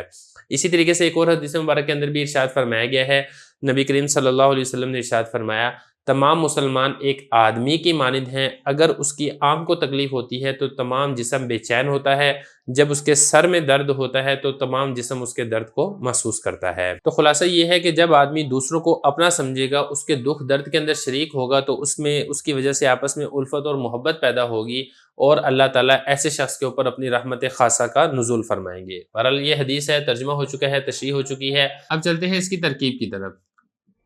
الخلق یہ بن جائے گا مبتدا، عیال مضاف ہے، لفظ اللہ مضاف الیہ، مضاف مضاف الیہ سے مل کر اسی مبتدا کی خبر ہے، مبتدا اپنی خبر سے مل کر جملہ اسمیہ خبریہ ہو کر یہ بن جائے گا معطوف علیہ، فا حرف عطف ہے، اور احب یہ شبہ فعل ہے، کیونکہ مضاف الیہ وہ ہے نا، اس میں تفضیل ہے، اس میں تفضیل شبہ فعل ہوتا ہے۔ اس میں ہوا ضمیر اس کا فاعل ہے، الہ حرف جر، لفظ اللہ مجرور، جار مجرور مل کر یہ احب شبہ فعل کے متعلق ہے، اور یہ جو خلق ہے یہ اسی کے لیے مضاف الیہ ہے۔ تو شبہ فعل اپنے فاعل متعلق اور مضاف الیہ سے مل کر پورا جملہ ہو کر یہ بن جائے گا مبتدا، اور یہ جو ہے نا پورا یہاں سے من احسن الی عیالہ یہ بن جائے گا اس مبتدا کی خبر۔ کیسے خبر واقع ہوگا؟ من اسم موصول ہے، احسن فعل، اس میں ہوا ضمیر فاعل ہے، الہ حرف جر، عیال مضاف، ہی ضمیر مضاف الیہ، مضاف مضاف الیہ سے مل کر الہ جار کا مجرور ہے، جار مجرور مل کر یہ احسن فعل کے متعلق ہے، احسن فعل اس میں ہوا ضمیر فاعل اور متعلق سے مل کر جملہ ہو کر یہ اسم موصول کا بن جائے گا صلہ، اسم موصول اپنے صلہ سے مل کر یہ پھر بن جائے گا خبر۔ خبر کس کی؟ جو میں نے اوپر بنایا تھا نا، احب الخلق الی اللہ، اس مبتدا کی خبر بن جائے گا، مبتدا اپنی خبر سے مل کر جملہ اسمیہ خبریہ ہو کر یہ بن جائے گا معطوف، تو معطوف علیہ معطوف سے مل کر جملہ عاطفہ ہوگا۔ بسم اللہ الرحمن الرحیم۔ زاد طالبین کا دوسرا باب ہے جملہ اسمیہ، سبق نمبر 37 میں خوش آمدید۔ آج کے سبق میں ہم پڑھیں گے کہ حقیقی مسلمان کون ہے۔ قال رسول اللہ صلی اللہ علیہ وسلم المسلم من سلم المسلمون من لسانہ و یدہ، نبی کریم صلی اللہ علیہ وسلم نے ارشاد فرمایا حقیقی مسلمان وہ شخص ہے کہ دیگر مسلمان اس کی زبان اور اس کے ہاتھ سے محفوظ رہیں۔ باقی اس میں الفاظ کو اتنے خاص نہیں ہے، اسلم یسلم، اسلام باب اس کا افعال ہے، اسی سے یہ اسم فاعل کا صیغہ ہے، اور سلم یسلم اس کا مطلب ہوتا ہے محفوظ ہونا، مسلمون یہ وہی جو مسلم واحد کا صیغہ ہے باب افعال سے اسم فاعل کا، اور یہ وہی جمع کا صیغہ ہے، لسان زبان کو کہتے ہیں اور ید یہ ہاتھ کو کہتے ہیں۔ اب چلتے ہیں اس حدیث کی تشریح کی طرف۔ دیکھیں یہ بہت ہی جامع حدیث ہے، امام اعظم ابو حنیفہ رحمہ اللہ تعالیٰ نے 5 لاکھ احادیث میں سے کل 5 حدیثوں کا انتخاب کیا تھا، ان میں سے ایک یہ والی حدیث بھی ہے۔ تو اس حدیث پہ اگر آپ غور کریں گے تو اس میں مسلمانوں کو غیرت دلانی یہ مقصود ہے، کیونکہ یہاں پہ دیکھیں نا شروع میں یہ ذکر کیا گیا المسلم، یعنی حقیقی مسلمان وہ شخص ہے کہ دیگر مسلمان اس کی زبان سے بھی اور اس کے ہاتھ سے بھی محفوظ رہیں، وہ دیگر مسلمانوں کو تکلیف پہنچانے والا نہ ہو۔ تو اگر مسلمان تو ہیں، کلمہ تو پڑا ہوا ہے، لیکن اس کے باوجود دوسروں کو تکلیف پہنچاتے ہیں، دوسروں کو اذیت دیتے ہیں، تو اس سے پتہ یہ چلتا ہے کہ جو اسلام ہے وہ صرف زبانی ہے، صحیح طریقے سے دل کے اندر اسلام نے اثر نہیں کیا ہے۔ تو بہرحال دوسروں کے راحت، سکون اور چین کا خیال رکھنا یہ ایک بہت بڑی ذمہ داری ہے جو کہ ہر مسلمان کے اوپر عائد ہوتی ہے۔ اچھا، اس میں بھی اگر آپ غور کریں گے تو 2 باتوں کا خاص طور پر ذکر کیا گیا ہے، اس میں ایک ہے زبان اور دوسرا ہے ہاتھ، اور اس میں بھی اگر آپ دیکھیں گے تو یہاں پر زبان کا ذکر پہلے کیا گیا ہے، ہاتھ کا ذکر بعد میں کیا ہے۔ اس کی وجہ علماء نے یہ ذکر کی ہے کہ جو اکثر ایذا اور تکلیف ہے وہ زبان سے ہی انسان دوسروں کو پہنچاتا ہے، جیسا کہ ایک بڑا مشہور عربی کا شعر بھی ہے جس کا خلاصہ اور ترجمہ یہ ہے کہ جو تلواروں کے زخم ہیں وہ تو مندمل ہو جاتے ہیں، وہ ٹھیک ہو جاتے ہیں، جو انسان زبان سے دوسروں کو زخم لگاتا ہے وہ زخم مندمل نہیں ہوتے ہیں۔ تو اس لیے زبان سے بطور خاص خیال رکھنا چاہیے کہ آپ کی زبان سے کوئی ایسا کلمہ ادا نہ ہو جس سے دوسروں کو تکلیف پہنچے۔ پھر اس میں ایک چیز اور بھی ہے، وہ یہ ہے کہ زبان سے انسان زندہ کی بھی برائی کر سکتا ہے، مردہ شخص کی بھی برائی کر سکتا ہے، لیکن ہاتھوں سے تو انسان صرف زندہ شخص کو ہی تکلیف پہنچا سکتا ہے، دوسرے کو تکلیف نہیں پہنچا سکتا ہے۔ پھر اس میں ایک چیز اور بھی اگر آپ غور کریں گے کہ زبان سے جو انسان تکلیف پہنچاتا ہے اس کی کوئی لمٹ نہیں ہے۔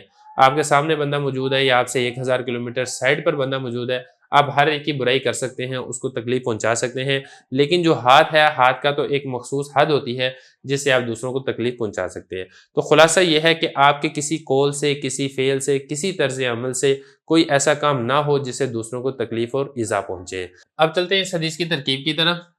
المسلم یہ بنے گا مبتدا، اور یہ جو من ہے یہ پورے کا پورا جملہ یہاں تک یہ بن جائے گا اس مبتدا کی خبر، لیکن یہ جو من ہے اس کو پہلے بنائیں اسم موصول، اور یہ جو آگے والا جملہ ہے سارا یہ بن جائے گا اس کا صلہ۔ کیسے؟ سلیمہ یہ فعل ہے اور مسلمون یہ بنے گا اس کے لیے فاعل۔ من حرف جر ہے، لسان مضاف ضمیر مضاف الیہ، مضاف مضاف الیہ سے مل کر یہ بن جائے گا معطوف علیہ۔ واو حرف عطف، ید مضاف ضمیر مضاف الیہ، مضاف مضاف الیہ سے مل کر یہ بن جائے گا معطوف۔ معطوف علیہ معطوف سے مل کر من جار کا مجرور ہے، جار مجرور مل کر یہ سلیمہ فعل کے متعلق ہے، تو سلیمہ فعل اپنے فاعل اور متعلق سے مل کر یہ پورا جملہ ہو کر یہ کیا بن جائے گا؟ صلہ۔ تو موصول اپنے صلہ سے مل کر یہ خبر واقع ہوگا کس کی؟ المسلم مبتدا کی، مبتدا اپنی خبر سے مل کر جملہ اسمیہ خبریہ ہوگا۔ بسم اللہ الرحمن الرحیم۔ زاد طالبین کا دوسرا باب ہے جملہ اسمیہ، سبق نمبر 38 میں خوش آمدید۔ آج کے سبق میں ہم پڑھیں گے کہ سچا مومن کون ہے۔ قال رسول اللہ صلی اللہ علیہ وسلم المؤمن من امینہ الناس علی دمائہم و اموالہم۔ نبی کریم صلی اللہ علیہ وسلم نے ارشاد فرمایا مومن وہ ہے جس سے دوسرے لوگ اپنی جانوں اور اپنے مالوں کے بارے میں مطمئن رہیں۔ الفاظ اس میں کوئی اتنے خاص نہیں ہیں، اس میں مومن جیسا کہ پہلے بھی گزر چکا ہے، آمنہ یومن ایمان، باب اس کا افعال ہے، اس سے اسم فاعل کا صیغہ ہے۔ آمینہ یا من امنن اس کا مطلب ہوتا ہے مامون ہونا، محفوظ ہونا۔ الناس یہ والا لفظ بھی پہلے آ چکا ہے۔ اگلا لفظ ہے دماء۔ دیکھیں یہ جو دماء ہے یہ دمن کی جمع ہے، اور دمن بھی اصل میں کیا تھا؟ دامی یون تھا، لام کلمہ حذف کر کے اس کو دم بنا دیا گیا۔ قرآن مجید کے اندر بھی یہ دماء کا لفظ استعمال ہوتا ہے، جیسا کہ آتا ہے نا وَيَسْفِكُ الدِّمَاء، اور بہرحال یہ خون کو کہا جاتا ہے۔ اور اگلا لفظ ہے اموال، یہ جمع ہے مال کی، قرآن مجید کے اندر بھی لفظ استعمال ہوا ہے وَأَمْدَدْنَاكُمْ بِأَمْوَالٍ وَبَنِينَ۔ عبارت ہو چکی ہے، ترجمہ ہو چکا ہے، اب چلتے ہیں اس حدیث کی تشریح کی طرف۔ دیکھیں گزشتہ حدیث کے اندر بھی یہی والا مضمون ذکر کیا گیا تھا کہ سچا مسلم وہ شخص ہے کہ دیگر مسلمان اس کے بارے میں محفوظ رہیں، کہ یہ شخص ہمیں زبان سے تکلیف نہیں پہنچائے گا، ہمیں اپنے ہاتھوں سے تکلیف نہیں پہنچائے گا۔ اس حدیث کے اندر بھی یہی والا مضمون ذکر کیا جا رہا ہے کہ لوگوں کو امن اطمینان ہو کہ مومن یعنی فلاں شخص یہ ہمارا خون نہیں بہائے گا، اپنے خونوں کے بارے میں بھی ان کو اطمینان ہو، ہمیں قتل نہیں کرے گا، ہمارے بیوی بچوں کو قتل نہیں کرے گا، ہمیں اپاہج نہیں کرے گا، ہمیں معذور نہیں کرے گا، ہمارے بیوی بچوں کو، ہمارے رشتہ داروں کو یہ نقصان نہیں پہنچائے گا۔ اسی طریقے سے جو مال ہے، مال کے بارے میں بھی لوگوں کو اطمینان ہو کہ یہ فلاں شخص ہمیں مالی طور پر بھی کسی قسم کا ہمارے ساتھ دھوکہ نہیں کرے گا، فراڈ نہیں کرے گا، ہمیں مالی طور پر بھی نقصان نہیں پہنچائے گا۔ تو اگر تو ایسا ہے پھر تو سچا مومن ہے اور یہ سچا مسلمان ہے، اور اس کا اللہ تعالیٰ کے ہاں بڑا مقام اور مرتبہ ہے۔ اگر لوگوں کو اپنی جان کے بارے میں یہ ڈر ہے کہ اگر ہم باہر نکلیں تو ہمیں یہ قتل کر دے گا، ہمارے بیوی بچوں کو قتل کر دے گا، یا اپنے مال کے بارے میں ڈر ہے کہ یہ ہمارا مال چوری کر لے گا، ہمارا مال غصب کر لے گا، ہمارے ساتھ ڈکیتی کر لے گا، جیسا کہ آپ نے دیکھا ہوگا کہ لوگ باہر نکلتے ہیں اور لوگ گن پوائنٹ کے اوپر ان سے مال چھین لیتے ہیں، ان سے موبائل چھین لیتے ہیں۔ تو اگر ایسی صورتحال ہے تو پھر پتہ چلے گا کہ ایمان کے اندر کمی اور ایمان کے اندر نقص ہے۔ تو اس لیے ہمیں چاہیے کہ ہم اپنے ایمان کو کامل کرنے کی کوشش کریں، لوگوں کو ہمارے بارے میں اطمینان ہونا چاہیے، ہم کسی کے ساتھ دھوکہ فراڈ والا معاملہ نہ کریں، کسی کو جانی طور پر مالی طور پر ہم نقصان نہ پہنچائیں۔ یہ حدیث بہت اہم ترین حدیث ہے، اور آج معاشرے کے اندر اس چیز کا بہت بڑا فقدان ہے۔ کہیں پر تو لوگوں کو اپنے جان کے بارے میں امن نہیں ہوتا، کہیں پر جان کے بارے میں امن ہوتا ہے تو مال کے بارے میں امن نہیں ہوتا، لوگ دھوکہ فراڈ کر کے، جھوٹ بول کر، فراڈ کر کے لوگوں کا مال وہ چھین لیتے ہیں۔ تو بہرحال ان دونوں چیزوں کا خیال رکھنا چاہیے، اگر آپ خیال رکھیں گے تو آپ سچے ایمان والے ہیں۔ اب چلتے ہیں اس حدیث کی ترکیب کی طرف۔ ترکیب اس کی آسان ہے، المومن یہ بنے گا مبتدا، من یہ اسم موصول ہے، آمینہ یہ فعل ہے، ہو ضمیر یہ بنے گا مفعول، الناس یہ بنے گا فاعل، علی حرف جر ہے، دماء مضاف، ہم ضمیر مضاف الیہ، مضاف مضاف الیہ سے مل کر یہ بن جائے گا معطوف علیہ، واو حرف عطف، اموال مضاف، ہم ضمیر مضاف الیہ، مضاف مضاف الیہ سے مل کر یہ بن جائے گا معطوف، معطوف علیہ معطوف سے مل کر یہ علی جار کا مجرور ہے، جار مجرور مل کر یہ آمینہ فعل کے متعلق ہے، آمینہ فعل اپنے الناس فاعل اور ہو ضمیر مفعول اور یہ متعلق سے مل کر جملہ ہو کر یہ جو من موصول ہے یہ پورے کا پورا جملہ بن جائے گا اس کا صلہ۔ موصول اپنے صلہ سے مل کر یہ پیچھے مبتدا تھی، اس مبتدا کی خبر واقع ہوگا، مبتدا اپنی خبر سے مل کر جملہ اسمیہ خبریہ ہوگا۔ بسم اللہ الرحمن الرحیم۔ مفید الطالبین کا دوسرا باب ہے جملہ اسمیہ، سبق نمبر 39 میں خوش آمدید۔ آج کے سبق میں ہم پڑھیں گے کہ اللہ کی اطاعت کے اندر بھی جہاد ہے۔ نبی کریم صلی اللہ علیہ وسلم نے ارشاد فرمایا المجاہد من جاہد نفسہ فی طاعت اللہ، یعنی حقیقی مجاہد وہ ہے جس نے اللہ تعالیٰ کی اطاعت اور عبادت میں اپنے نفس سے مجاہدہ کیا۔ بہرحال یہ حدیث ہو چکی ہے، اس کا ترجمہ ہو چکا ہے۔ اب چلتے ہیں اس کی لغوی صرفی تحقیق کی طرف۔ اس میں پہلا لفظ ہے المجاہد، یہ مجاہد ہے اور اسی طریقے سے جاہدہ ہے، جاہدہ یجاہدو، باب اس کا مفاعلہ آتا ہے، اسی سے اسم فاعل کا صیغہ ہے اور اسی سے یہ واحد مذکر غائب فعل ماضی معلوم کا صیغہ ہے۔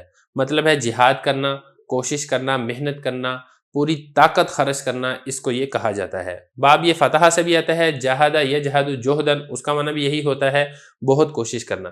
یہ قرآن مجید میں بھی لفظ استعمال ہوا ہے، والذین جاہدوا فینا لنہدینہم سبلنا۔ اور اس کے بعد اگلا لفظ دیکھیں، طاعت، طاع یطوع طوعا، اس کا مطلب ہوتا ہے فرما برداری کرنا، اور اس سے بھی یہاں پر مراد یہی ہے فرما برداری۔ اب چلتے ہیں اس حدیث کی تشریح کی طرف۔ دیکھیں اس حدیث کے اندر یہ بتایا جا رہا ہے کہ حقیقی مجاہد وہ ہے جو نفس امارہ کے ساتھ جہاد کرتا ہے۔ علامہ ابن حجر رحمہ اللہ تعالی اس حدیث کے تناظر میں ارشاد فرماتے ہیں کہ اس حدیث سے ہمیں یہ معلوم ہوتا ہے کہ ہجرت کی دو قسمیں ہیں، ایک ہے ہجرت ظاہری اور دوسرا ہے ہجرت باطنی۔ ظاہری ہجرت یہ ہے کہ آدمی دین کی خاطر اپنا وطن چھوڑ کر دوسری جگہ پر چلا جائے، اور باطنی ہجرت یہ ہے کہ انسان اللہ کی رضا کے لیے گناہوں کی زندگی چھوڑ کر اللہ تعالیٰ کی اطاعت کو اختیار کرے، اس کو باطنی ہجرت کہا جاتا ہے۔ محدثین رحمہ اللہ تعالیٰ ارشاد فرماتے ہیں کہ یہ نبی کریم صلی اللہ علیہ وسلم نے یہ والی حدیث اس وقت ارشاد فرمائی تھی جس وقت صحابہ کرام ظاہری طور پر ہجرت کر رہے تھے، مطلب یہ کہ مکہ چھوڑ کر مدینہ جا رہے تھے، تو نبی کریم صلی اللہ علیہ وسلم نے یہ حدیث ارشاد فرمائی کہ صرف ظاہری ہجرت اس کے اوپر اکتفا نہیں کرنا ہے، بلکہ جو باطنی اور حقیقی ہجرت ہے، گناہوں کو چھوڑنا اور اللہ تعالیٰ کی رضا کے اندر کوشش اور مجاہدہ کرنا، اس چیز کا بھی بطور خاص خیال رکھنا ہے۔ تو اس حدیث میں اصل میں تسلی ان لوگوں کو بھی دی جا رہی ہے، ان صحابہ کو بھی جو عذر کی وجہ سے ظاہری طور پر ہجرت نہیں کر سکے تھے، تو اس حدیث کے اندر ان کو تسلی دی جا رہی ہے کہ اصل ہجرت وہ گناہوں کو چھوڑنا ہے، تم گناہوں کو چھوڑنے والی ہجرت وہ تم ضرور اختیار کر لو اگر تم ظاہری طور پر ہجرت نہیں کر سکے ہو۔ تو بہرحال اپنے اللہ تعالیٰ کی رضا کے اندر، اللہ تعالیٰ کی اطاعت کے اندر اپنے نفس امارہ کے ساتھ جہاد کرنا اور اپنے آپ کو اللہ کی رضا کے لیے خرچ کرنا، اللہ تعالیٰ کی اطاعت کے اندر صرف کرنا، یہ بہت زیادہ لازم اور ضروری امر ہے جس کے اس حدیث کے اندر ارشاد فرمایا جا رہا ہے۔ اب چلتے ہیں اس حدیث کی ترکیب کی طرف۔ اس حدیث کی ترکیب بہت آسان ہے، المجاہد یہ بنے گا مبتدا اور یہ پورے کا پورا جملہ اس کی خبر ہے، بہرحال یہ بنے گا اسم موصول، اور جاہدہ یہ فعل ہے،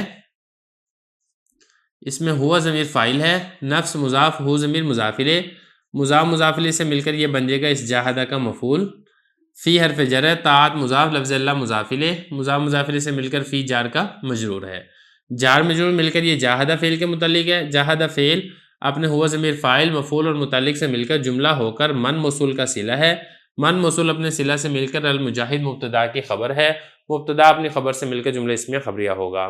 بسم اللہ الرحمن الرحیم۔ زاد طالبین کا دوسرا باب ہے جملہ اسمیہ، سبق نمبر 40 میں خوش آمدید۔ آج کے سبق میں ہم پڑھیں گے کہ حقیقی مہاجر کون ہے۔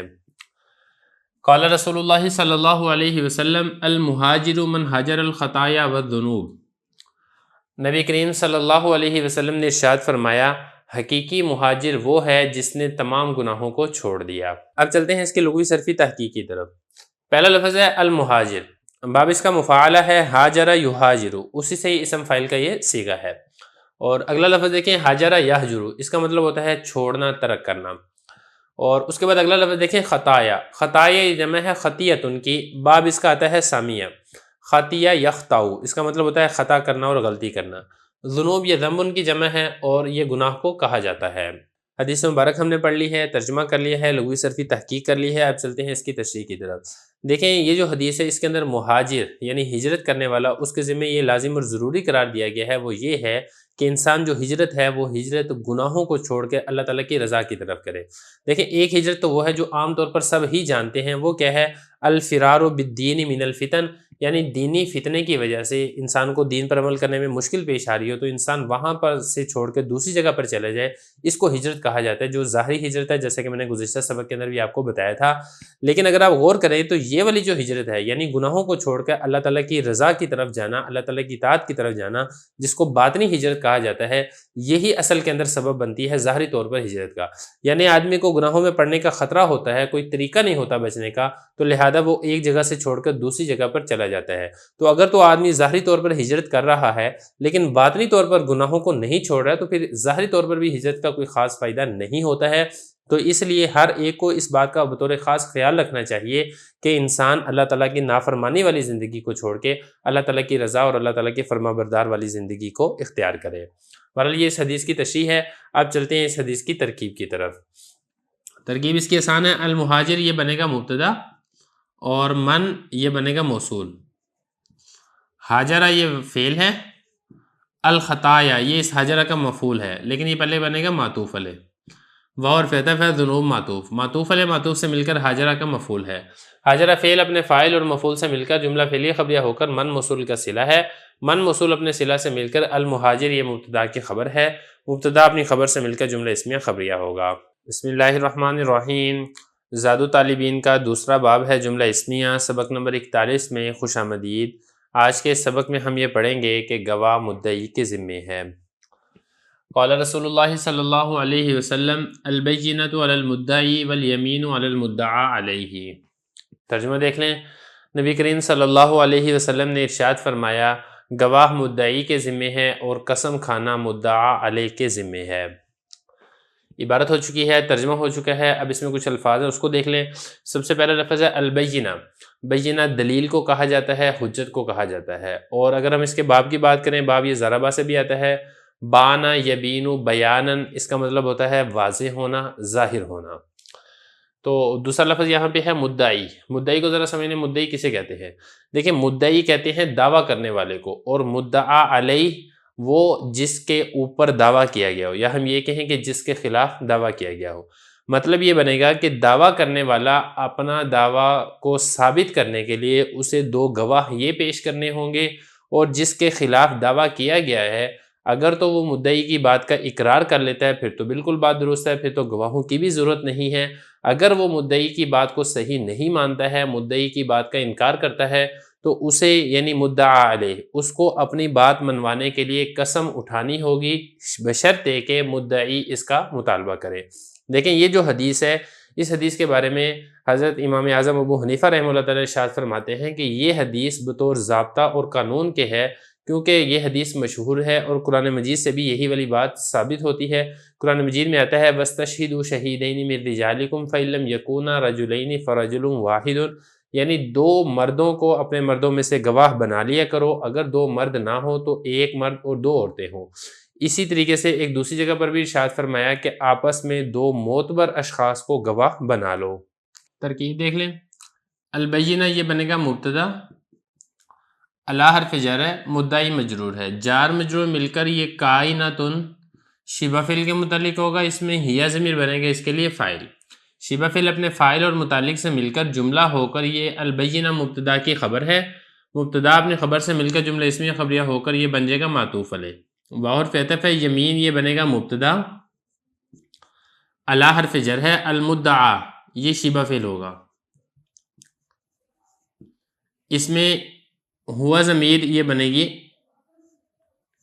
اس کے لیے نائب فاعل، الا حرف جر ہے، ہی ضمیر مجرور ہے، جار مجرور مل کر یہ اسی شبہ فعل کے متعلق ہوگا، تو شبہ فعل اپنے نائب فاعل اور متعلق سے مل کر جملہ ہو کر یہ الا حرف جر کا مجرور ہے، جار مجرور مل کر یہ کائنن شبہ فعل کے متعلق ہوگا، کائنن شبہ فعل اس میں ہوا ضمیر فاعل ہے، شبہ فعل اپنے فاعل اور متعلق سے مل کر جملہ ہو کر یہ جو الیمین مبتدا تھا اس مبتدا کی خبر ہے، مبتدا اپنی خبر سے مل کر جملہ اسمیہ خبریہ ہو کر معطوف ہے، معطوف علیہ اپنے معطوف سے مل کر جملہ عاطفہ ہوگا۔ بسم اللہ الرحمن الرحیم۔ زاد طالبین کا دوسرا باب ہے جملہ اسمیہ، سبق نمبر 42 میں خوش آمدید۔ آج کے سبق میں ہم پڑھیں گے کہ مومن مسلمان کا آئینہ ہے۔ قال رسول اللہ صلی اللہ علیہ وسلم المؤمن مرآۃ المؤمن والمؤمن اخو المؤمن یکف عنہ ضیعتہ ویحوطہ من ورائہ۔ ترجمہ دیکھ لیں، نبی کریم صلی اللہ علیہ وسلم نے ارشاد فرمایا ایک مومن دوسرے مومن کا آئینہ ہے اور ایک مومن دوسرے مومن کا بھائی ہے جو اپنے مومن بھائی کو نقصان سے بچاتا ہے اور اس کی عدم موجودگی میں اس کی حفاظت کرتا ہے۔ اب چلتے ہیں اس کی لغوی صرفی تحقیق کی طرف۔ دیکھیں مومن یہ پہلے گزر چکا ہے، آمن یؤمن ایمان باب افعال سے یہ اسم فاعل کا صیغہ ہے۔ اگلا لفظ دیکھیں مرآت۔ مرآت کہتے ہیں آئینے کو، شیشے کو، اس کی جمع آتی ہے مرائن اور مریا، اور باب کی اگر ہم بات کریں تو باب اس کا فاتحہ ہے، رآ یرا رؤیتن اس کا مطلب ہوتا ہے دیکھنا۔ اگلا لفظ دیکھیں مومن ہے وہ گزر چکا ہے، اخ۔ اخ یہ بھائی کو کہتے ہیں، قرآن مجید کے اندر بھی یہ لفظ استعمال ہوا ہے اور اس کی جمع آتی ہے اخوات۔ اور اس کے بعد اگلا لفظ دیکھیں یکفو، کفا یکفو کفن اس کا مطلب ہوتا ہے روکنا۔ اور اس کے بعد اگلا لفظ ہے زیعہ۔ زیہ کہتے ہیں جائیداد کو، باب اس کا آتا ہے ضربہ، زاء یزیع زین، اس کا مطلب ہوتا ہے ضائع ہونا، تلف ہونا۔ اور اس کے بعد اگلا لفظ ہے کہ یحوت، حاتا یحوت حوتن، اس کا مطلب ہوتا ہے حفاظت کرنا، نگہبانی کرنا۔ قرآن مجید میں بھی لفظ استعمال ہوا ہے آیت الکرسی میں، ولا یحیطون بشیء من علمہ۔ بہرحال یہ کچھ الفاظ ہیں جن کی لغوی صرفی تحقیق ہو چکی ہے۔ اب چلتے ہیں اس حدیث کی تشریح کی طرف۔ دیکھیں اس کی تشریح میں حضرت مولا علی قاری رحمہ اللہ تعالی ارشاد فرماتے ہیں کہ اس حدیث میں مومن کی مثال آئینہ کے ساتھ دی گئی ہے۔ وجہ یہ ہے کہ آدمی جب شیشے میں آئینے میں اپنا چہرہ دیکھتا ہے تو اس میں کوئی عیب وغیرہ ہو تو آئینہ اس عیب کو دوسروں کو نہیں بتاتا ہے بلکہ اس عیب کو اسی دیکھنے والے کو بتاتا ہے۔ اسی طرح مسلمان جب اپنے بھائی میں کوئی عیب دیکھتا ہے تو تنہائی میں اس کو سمجھاتا ہے، لوگوں کے سامنے اس کے عیب کو ظاہر نہیں کرتا ہے تاکہ لوگوں کی نگاہ میں وہ شخص ذلیل نہ ہو۔ ایک اس کا یہ مطلب بیان کیا گیا ہے۔ دوسرا مطلب اس حدیث کا یہ ذکر کیا گیا ہے کہ آدمی کو چاہیے کہ وہ اتنا نیک بن جائے کہ دوسرا آدمی جو اس کو دیکھے تو وہ بھی نیک ہو جائے۔ جس طریقے سے آئینہ ہوتا ہے نا کہ آدمی آئینے کے اندر دیکھ کے اپنے آپ کو سنوار لیتا ہے، کوئی کمی کوتاہی ہو تو دور کر لیتا ہے، تو آپ دوسروں کے لیے ایک ایسا نمونہ اور ایک ایسا آئیڈیل بن جائیں کہ لوگ آپ کو دیکھ کر اپنی غلطی کوتاہیوں کو دور کر لیں اور ان کی کوشش ہو کہ وہ آپ کی طرح اچھے اور نیک انسان بن جائیں۔ تو بہرحال یہ اس حدیث کے دو مطلب بیان کیے گئے ہیں۔ پھر اس حدیث میں ایک لفظ آپ اور بھی غور کریں گے، وہ یہ ہے کہ اخو المومن، کہ مومن مومن کا بھائی ہوتا ہے۔ اخ کا جو لفظ ہے یہ سگے اور حقیقی بھائی کو کہا جاتا ہے، تو اس میں اشارہ ہے اس بات کی طرف کہ جس طریقے سے آدمی اپنے سگے بھائی کا احساس اور خیال کرتا ہے، بالکل اسی طریقے سے یہی رویہ اور یہی سلوک ایک مسلمان کا دوسرے مسلمان کے ساتھ بھی ہونا چاہیے کہ دوسرے مسلمان کے بھی اسی طریقے سے اچھائی کے ساتھ خیال رکھنا چاہیے۔ پھر آگے اخوت کا ایک مظہر ذکر یہ کیا گیا ہے کہ اخوت کا ایک مظہر یہ بھی ہے کہ اگر اس کا بھائی موجود نہیں ہے تو اس کی عدم موجودگی میں اس کی عزت، اس کی آبرو، اس کی جائیداد، اس کے جان مال کی حفاظت کرے۔ بلکہ علماء نے یہاں تک بھی لکھا ہے کہ بھائی کے ساتھ جو بھائی چارہ ہے اور حسن سلوک کے اندر یہ بھی داخل ہے کہ اگر اس کے سامنے کسی دوسرے مسلمان کی غیبت یا عیب جوئی کی جا رہی ہو تو اسے چاہیے کہ اس غیبت اور عیب جوئی کرنے والے کو منع بھی کر دے۔ اب چلتے ہیں اس حدیث کی ترکیب کی طرف۔ دیکھیں اس میں المومن یہ بنے گا مبتدا، اور مرآت المومن یہ مضاف مضاف الیہ سے مل کر اس مبتدا کی خبر ہے۔ مبتدا اپنی خبر سے مل کر جملہ اسمیہ خبریہ ہو کر یہ بن جائے گا معطوف علیہ۔ آگے دیکھیں والمومن یہ بنے گا مبتدا، اور اخو المومن مضاف مضاف الیہ سے مل کر یہ اس کی خبر اول ہے۔ یہ جو آگے والا جملہ ہے یہ بن جائے گی اس کی خبر ثانی۔ یکفو یہ فعل ہے، اس میں ہوا ضمیر اس کے لیے فاعل ہے، انہو ان حرف جر، ہو ضمیر مجرور، جار مجرور مل کر اسی یکفو فعل کے متعلق ہے۔ زیہ مضاف، ہو ضمیر مضاف الیہ، مضاف مضاف الیہ سے مل کر یہ یکفو کا مفعول ہے۔ یکفو فعل اپنے فاعل متعلق اور مفعول سے مل کر جملہ فعلیہ خبریہ ہو کر یہ بن جائے گا معطوف علیہ۔ با حرف عطف ہے، یحوت یہ فعل ہے، ہو ضمیر مفعول ہے، اور اس میں ہوا ضمیر اس کے لیے فاعل ہے۔ من حرف جر، ورا مضاف، ہی ضمیر مضاف الیہ، مضاف مضاف الیہ سے مل کر من جار کا مجرور، جار مجرور مل کر یحوت فعل کے متعلق ہے۔ یحوت فعل اپنے فاعل مفعول اور متعلق سے مل کر جملہ فعلیہ خبریہ ہو کر معطوف ہے۔ معطوف علیہ اپنے معطوف سے مل کر جملہ عاطفہ ہو کر یہ پھر یہ جو المومن مبتدا تھی اس کی بن جائے گی خبر ثانی، یہ دوسری خبر ہے۔ تو المومن مبتدا، اس کی اخو المومن خبر اول، اور یہ پورا جملہ خبر ثانی اپنی دونوں خبروں سے مل کر جملہ اسمیہ خبریہ ہو کر یہ بن جائے گا معطوف۔ کیونکہ یہ والا جملہ ہم نے معطوف علیہ بنایا تھا نا، تو معطوف علیہ اپنے معطوف سے مل کر جملہ عاطفہ ہوگا۔ بسم اللہ الرحمن الرحیم۔ زاد الطالبین کا دوسرا باب ہے جملہ اسمیہ، سبق نمبر 43 میں خوش آمدید۔ آج کے سبق میں ایمان والوں کی ایک مثال ذکر کی گئی ہے، اس کے بارے میں پڑھیں گے۔ قال رسول اللہ صلی اللہ علیہ وسلم المؤمنون کرجل واحد ان اشتکا عینہ اشتکا کلہ و ان اشتکا رأسہ اشتکا کلہ۔ ترجمہ دیکھ لیں۔ نبی کریم صلی اللہ علیہ وسلم نے ارشاد فرمایا، سارے مومن ایک آدمی کی طرح ہیں، اگر اس کی آنکھ کو کوئی تکلیف ہو تو اس کے تمام اعضاء کو تکلیف ہوتی ہے، اور اگر اس کے سر میں درد ہوتا ہے تو اس کے بھی سارے بدن کو تکلیف ہوتی ہے۔ ترجمہ اس میں الفاظ دیکھ لیں، الفاظ کو خاص نہیں ہیں۔ مومن یہ پہلے گزر چکے ہیں، اسم فاعل کا صیغہ ہے جمع مذکر کا، اور باب اس کا افعال ہے، رجل آدمی کو کہتے ہیں۔ اشتکا باب اس کا افتعال ہے، اور اس کا مطلب کیا ہے؟ اس کا مطلب ہوتا ہے شکایت کرنا، شکایت کا قبول کرنا۔ یہ اس کے معنی آتے ہیں، باب افعال سے بھی آتا ہے اشکا، یہ بھی باب افعال سے بھی استعمال ہوتا ہے۔ اور اس کے بعد اگلا کوئی لفظ اس کے اندر خاص نہیں ہے۔ اب چلتے ہیں اس حدیث کی تشریح کی طرف۔ دیکھیں، اسلام نے آپس میں تراحم اور حسن سلوک کی جو تعلیم دی ہے، اس کی نظیر کسی اور مذہب اور دین کے اندر نہیں ملتی ہے۔ اسلام نے تمام مسلمانوں کو ایک برادری یہ بنا دیا ہے، کسی کالے کو گورے پر، کسی گورے کو کالے پر کسی قسم کی کوئی فضیلت حاصل نہیں ہے۔ اسلام کے اندر جو فضیلت کا معیار ہے وہ معیار ہے تقوی اور اللہ تعالیٰ سے ڈرنا اور پرہیزگاری اختیار کرنا۔ تمام ذاتیں، تمام قبائل اور تمام تفرقات، لسانی تعصبات، ہر چیز کو اسلام نے ختم کر دیا گیا ہے۔ یہ بھی فرمایا گیا ہے کہ تم نہ سرخ رنگ والوں سے بہتر ہو اور نہ ہی سیاہ رنگ والوں سے بہتر ہو، مگر تقوی کے لحاظ سے تم بہتر اور افضل ہو سکتے ہو۔ اسلام نے ہی یہ قرار دیا ہے کہ تمام مومن ایسے ہیں جیسا کہ ایک بدن ہو۔ اب دیکھیں، انسانی بدن ہے، اگر اس کے آنکھ میں کوئی تکلیف ہو تو پورے کا پورا جسم بے چین ہوتا ہے۔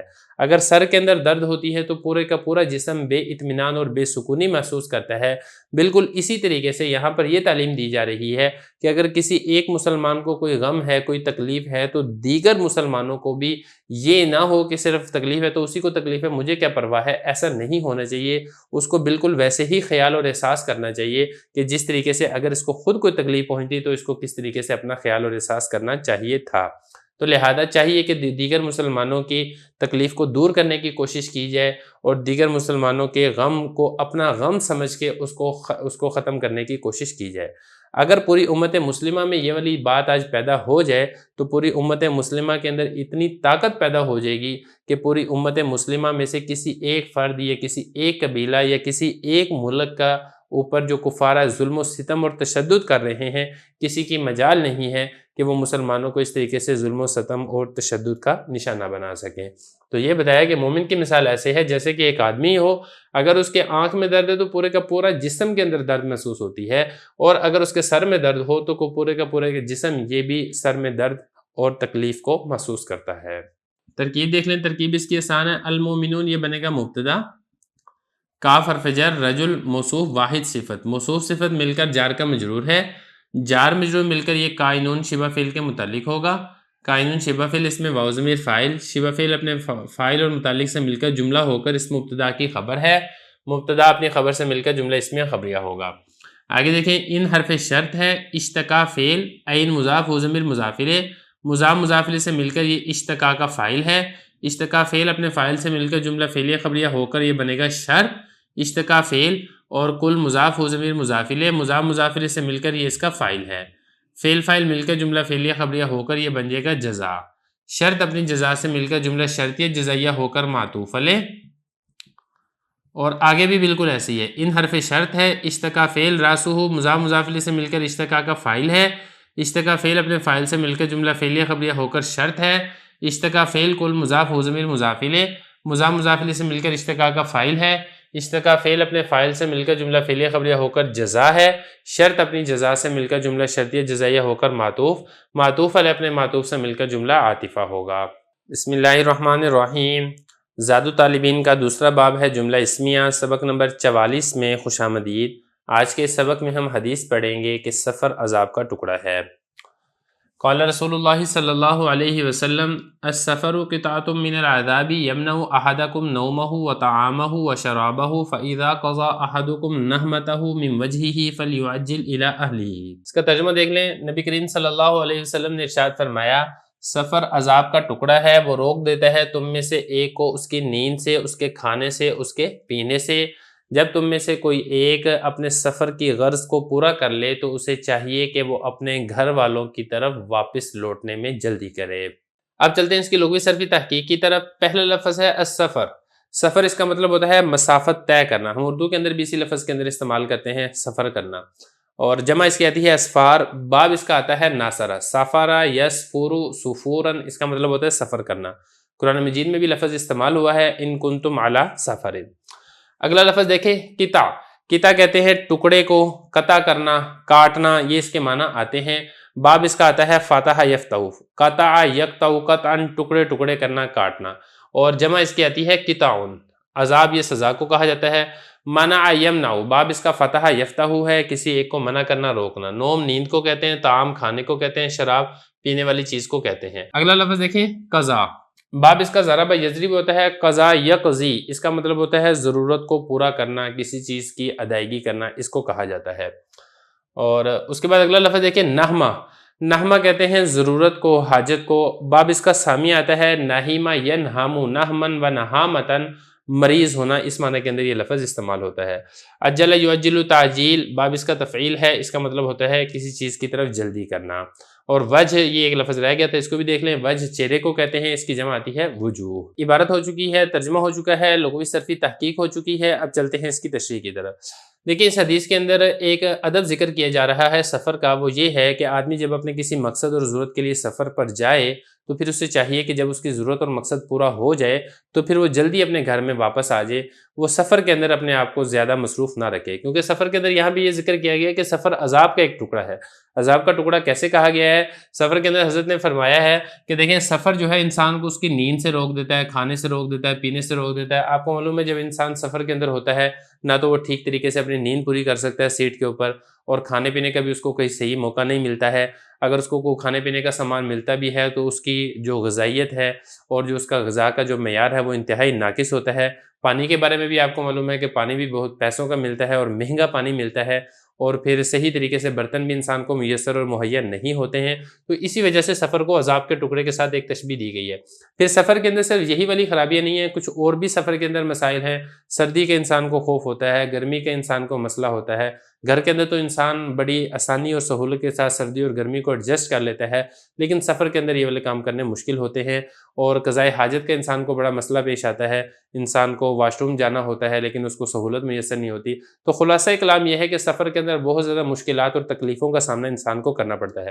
آج کل کے دور کے اندر اگر آپ دیکھیں انسان کو ہر طرح کی سہولت میسر ہے، انتہائی آرام دہ سواریاں ہیں، بہت اچھے اور بہترین روڈ ہیں، اس کے باوجود کتنی مشقت اور انسان کو تکلیف برداشت کرنی پڑتی ہے۔ اس سے آپ اندازہ لگائیں پرانے زمانے کے اندر جب لوگ گھوڑوں کے اوپر، اونٹوں کے اوپر سفر کیا کرتے تھے اور اس وقت کچھ اتنی سہولیات بھی نہیں ہوتی تھی، تو اندازہ لگائیں کہ ان کو کتنی زیادہ مشقت کا سامنا کرنا پڑتا تھا۔ تو بہرحال سفر کے اندر اگر انسان کوئی جائے تو اس میں سفر کے آداب جس طریقے سے باقی بھی آداب ذکر کیے جاتے ہیں، اسی طریقے سے ایک ادب یہاں پر یہ ذکر کیا گیا ہے کہ جب سفر کا مقصد اور ضرورت آپ کی پوری ہو جائے تو پھر آپ گھر واپس لوٹنے میں جلدی کریں اور بغیر ضرورت کے آپ کہیں اور پر قیام نہ کریں۔ اب اس حدیث کی ترکیب دیکھ لیں۔ السفر یہ بنے گا مبتدا اور کتاب موصوف ہے، کائنتن یہاں پہ صفت اس کی محذوف ہے، کائنتن شبہ فعل اس میں، ہی ضمیر اس کے لیے فاعل ہے، من حرف جر عذاب مجرور، جار مجرور مل کر یہ کائنہ شبہ فعل کے متعلق ہے، شبہ فعل اپنے فاعل اور متعلق سے مل کر کتاب موصوف کی صفت ہے، موصوف اپنی صفت سے مل کر یہ پھر بن جائے گا السفر مبتدا کی خبر اول، یہ جو آگے ہے یہ اس کی خبر ثانی ہے۔ آگے چلیں، یمنع یہ فعل ہے، اس میں ہوا ضمیر فاعل ہے، احد مضاف، کم ضمیر مضافلے، مضاف مضافلے سے مل کر یہ بن جائے گا مفعول اول، نوم مضاف ہو ضمیر مضافلے، مضاف مضافلے سے مل کر یہ بن جائے گا معطوف علیہ، واو حرف عطف، طعام مضاف ہو ضمیر مضافلے، مضاف مضافلے سے مل کر یہ معطوف اول، اور شراب مضاف مضافلے سے مل کر یہ بن جائے گا معطوف ثانی۔ تو معطوف علیہ اپنے دونوں معطوفات سے مل کر پھر یہ یمنع کا مفعول ثانی بن جائے گا۔ تو یمنع فعل اپنے فاعل اور دونوں مفعولوں سے مل کر جملہ فعلیہ خبریہ ہو کر پھر یہ بن جائے گا سفر مبتدا کی خبر ثانی۔ تو مبتدا اپنی دونوں خبر سے مل کر جملہ اسمیہ خبریہ ہوگا۔ آگے چلیں، فَإِذَا قَضَى أَحَدُكُمْ نَحْمَتَهُ مِنْ وَجْهِهِ یہ بنے گا شرط، اور فَلْيُعَجِّلْ إِلَىٰ أَهْلِهِ یہ بن جائے گا اس کی جزا۔ شرط اپنی جزا سے مل کر جملہ شرطیہ جزائیہ ہوگا۔ اذا حرف شرط ہے، قضا فعل، احدکم مضاف مضافلے سے مل کر یہ بن جائے گا فاعل، نحما مضاف ہو ضمیر مضافلے، مضاف مضافلے سے مل کر یہ بن جائے گا مفعول، من حرف جر وجہ مضاف ہی ضمیر مضافلے، مضاف مضافلے سے مل کر من جار کا مجرور ہے، جار مجرور مل کر یہ قضا فعل کے متعلق ہے، قضا فعل اپنے فاعل مفعول اور متعلق سے مل کر جملہ فعلی خبریہ ہو کر شرط، فا جزائیہ، یعجل یہ بن جائے گا فعل، اس میں ہوا ضمیر بنے گا اس کے لیے فاعل، الی حرف جر اہل مضاف ہی ضمیر مضافلے، مضاف مضافلے سے مل کر الی جار کا مجرور، جار مجرور مل کر لیعجل فعل کے متعلق ہے، لیعجل فعل اپنے فاعل اور متعلق سے مل کر جملہ فعلی خبریہ ہو کر جزا، شرط اپنی جزا سے مل کر جملہ شرطیہ جزائیہ ہوگا۔ دیکھیں جملہ اسمیہ کا جو باب ہے ہمارا یہاں تک 44 احادیثیں یہ مکمل ہو چکا ہے۔ ابھی جملہ اسمیہ کی ایک اور نوع ہے جس میں آئے گا تو جملہ اسمیہ ہی، لیکن اس میں جو مسند الیہ ہے معرف باللام نہیں ہوگا، وہ ہم انشاءاللہ اسے اگلے باب کے اندر ذکر کریں گے۔